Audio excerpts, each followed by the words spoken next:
एक सुकेश नाम का जो बंदा है वो लोगों को बेवकूफ़ बना करके उनसे पैसे कमाने का काम किया करता था। उसको दिल्ली की तिहाड़ जेल में भेज दिया गया। तिहाड़ जेल में उसने अपने लिए एक आलीशान रूम बना लिया, 40 कमरों का। उसने अपने अंदर कर लिया।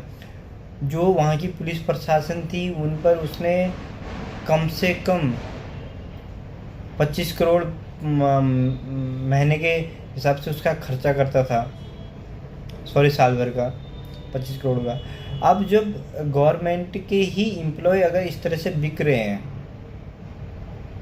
अगर गवर्नमेंट के एम्प्लॉय इस तरह से, उसने नीचे से एक झाड़ू लगाने वाले से लेकर के एक जो जेल का जेलर होता है, सबसे बड़ा अधिकारी जो जेल का होता है, उसको तक उसने खरीद लिया। उसको तक एक सैलरी उन्हें सरकार से मिल रही थी और एक सैलरी उन्हें वहाँ से मिल रही थी। यानी कि जेल में रहने के बाद, जेल में रहने के बावजूद भी वो जब इस तरह से एसी लगा करके वहाँ जेल में पार्टीज कर रहा है तिहाड़ जेल में, तो आप सोच सकते हैं हमारे देश में जो भ्रष्टाचार है, जो रिश्वतखोर घूसखोरी है, वो किस हद तक, किस लेवल तक है। बहुत सारे लोगों के मुंह से सुना है कि यार जितना जेल में करप्शन होता है उतना कहीं करप्शन नहीं है। ये बात हकीकत ही है। जेल में इतना करप्शन होता, पहली बात तो होता क्यों है। एक बिजनेसमैन था, उसका बेटा किसी कारणवश जेल में गया, तो जेल के बगल में उसने एक 5 स्टार होटल खोल दिया था सिर्फ जेल के कर्मचारियों के लिए।